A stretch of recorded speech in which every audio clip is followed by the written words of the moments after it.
Hey vlog, did you capture that footage? Whatever you capture, just run it. Vlog, I just tore my ACL, I think.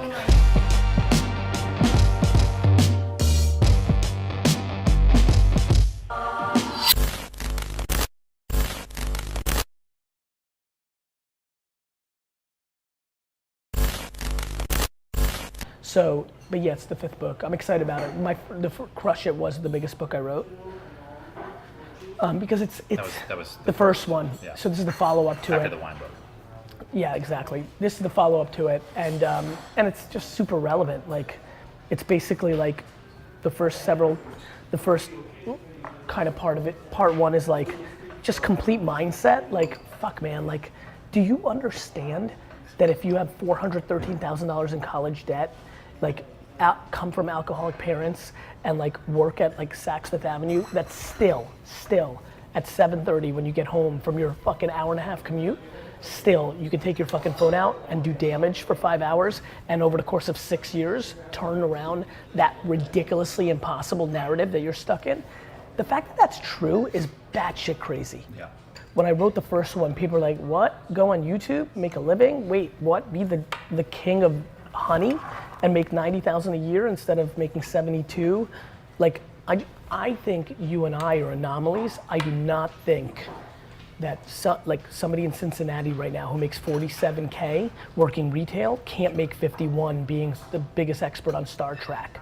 Like, I don't think people understand the long tail. Sure. Like, that's a big fucking deal. The variable difference of happiness of making 81K in upper management in something that makes you miserable versus making 64 talking about wiffle ball all day is a big deal.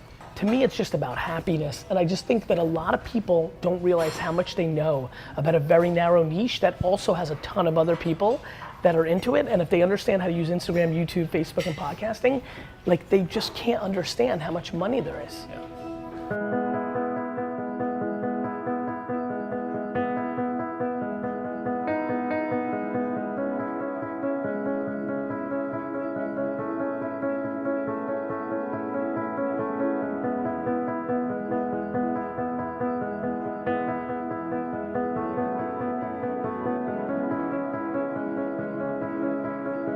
Heading upstairs to a meeting, it's always fun when you have a client or potential client within your own building.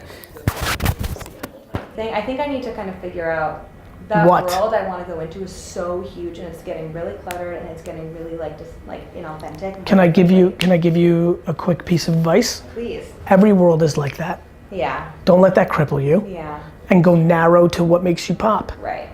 Motivational speakers are my most hated people.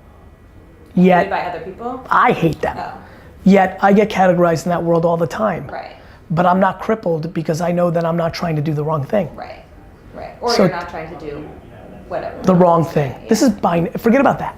Yeah. If you don't ever look for the white space that doesn't exist. Mm-hmm. Yeah, just like make it. Do what the fuck you know. If you know yoga, right. Yoga's plenty fucking Yeah. Be in the cream rises to the top business, not in the I'm gonna see something nobody else sees business. Right. And that's so what it is, but all the people that are doing the wrong thing, crowded, not authentic, it just has nothing to do with you. I'm not crippled by other agencies sucking at giving a fuck about people. Yeah, and if you were, you wouldn't be where you are. Because you can't. That's the thing you need to do. Well, a lot of people are like, what you're doing, it's like, it's kind of risky, and I'm like, I don't know. Risky for I what? just don't believe in this whole notion of like, okay, you graduate, then you work. You can pick up come back work here. You're in the same spot. Yeah, I also just don't. I actually think it's the other way's risky. Me too, because I think it's really easy to become complacent, and 100%. And I don't know. I don't think it's deviating from a path because I don't think that there is a path. There's way too much respect for anybody who thinks what you're doing is risky. Yeah. I mean, I've literally gotten that response from like one person, but like my family is like, yes, 100%, awesome. go, like, and they're so And the person supportive. that's, saying that is, respects a certain narrative, and that's awesome too. And that's great for them. And may be great for them forever. Right. Yeah, maybe. Right. Going with Ryan Harwood right here, CEO of PureWow. How you doing? Very smart and handsome. Going to see a potential client for PureWow. There we go. Vaynerchuk, baby. Let's rock it. Alex, I'm sending an email to the company asking who's an Eagles fan. Yeah. And Yeah. And they're gonna email you that they're an Eagles fan. Put it in a folder, okay? Maggie Huggins is an Eagle fan. Just, you know. It's the best email. If you're a real Philadelphia Eagles fan and work at VaynerMedia, please email Alexandria that you are. Please email Alexandria ASAP. She's CC'd here. And then the body, don't lie. Send. I love everybody be like, what about Patriot fans? Not sending any fucking Patriot fans to Super Bowl, but 4 Eagle fans from VaynerMedia are going. Andy, you placing some ads? Getting back to your roots and doing something? You want to give me a copy, IG copy for the Crushing It video signing? On in book and then it says that. Because on in book and then it says that. I don't even know what I'm doing. I'm like, what is this machine known as the computer?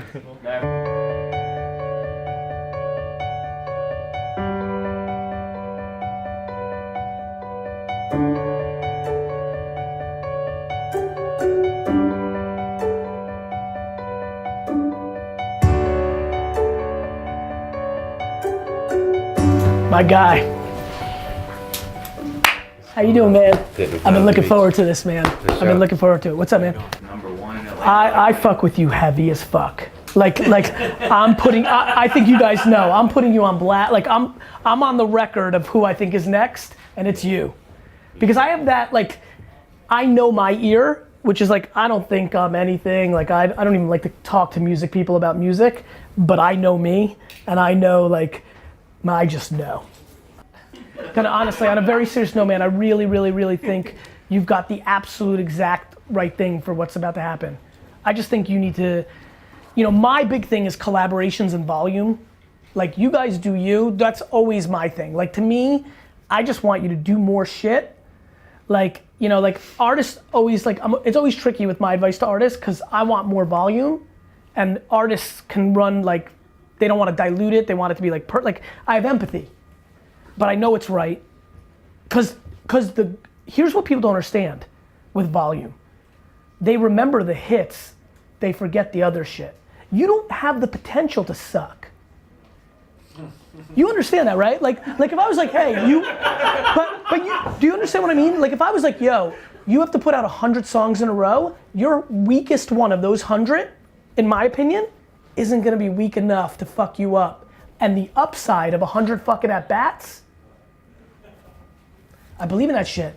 And then collaborations, like, fuck, I think I was just listening to one of yours for fucking just now. Let me see.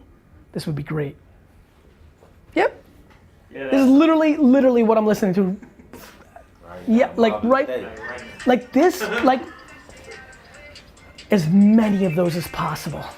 I can't say it enough, man. It's just how music, like, you guys are in it and you know it better than me. I just know what humans do. That's why I'm gonna do my thing. It's just at bats. People don't get it.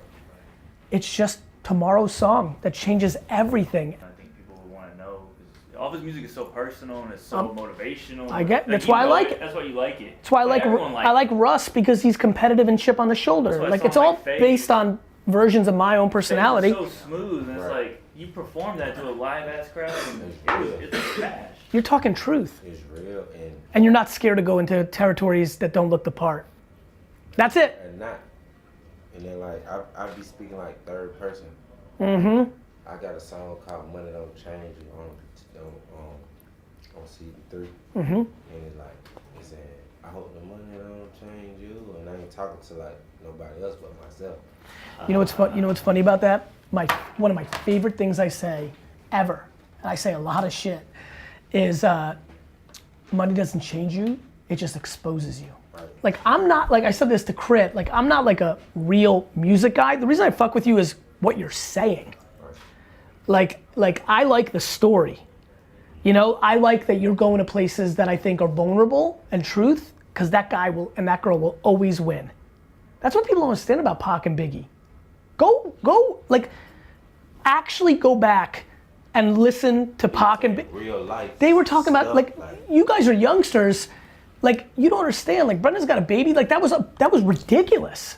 Like that was shit. Like Biggie. That made people cry. Like brought tears to people. And just like storytelling, right? Like Biggie's funny. Like I got a story to tell you is funny. Like that was different. This was when hip hop was like, I'm hardcore, like I'm tough and you're not. Simple. Binary. There was no other story. So they're vulnerable. Like people don't get why they broke out for a million reasons, but nobody, I mean, I watch every documentary, I read everything, and I'm waiting for somebody to say, those guys broke out. They say storytellers, they'll compare them to KRS-One and things like that. That's fine. It's the vulnerability. Right. My advice, go in a cocoon. Meaning like go out, live life, but like mentally be in a cocoon. Like anything that veers you from completely dominating, be out. Like you can go out every night, but don't get caught up in anything that like you need to be obsessed. Cause gifts are fucking rare, man. My guy. Thanks again. Yeah, man, I'm really rooting for you. Good to see you. Real pleasure, man. Good to see you, bro. Don't ever wear that jersey in here again. All right, let's go. Okay. I think my face was still on the ad for your book. I love it. Thank you. See ya. Are you okay? Yeah. You sure? Yeah. Really? Oh my god, I feel so Hey, vlog. Did you capture that footage? Whatever you capture, just run it. Vlog, I just tore my ACL, I think. Oh my god. The elevator just destroyed my knee. But that's what you have to do when you fucking hustle. Stick your leg in the elevator to save that 28 seconds. It might count.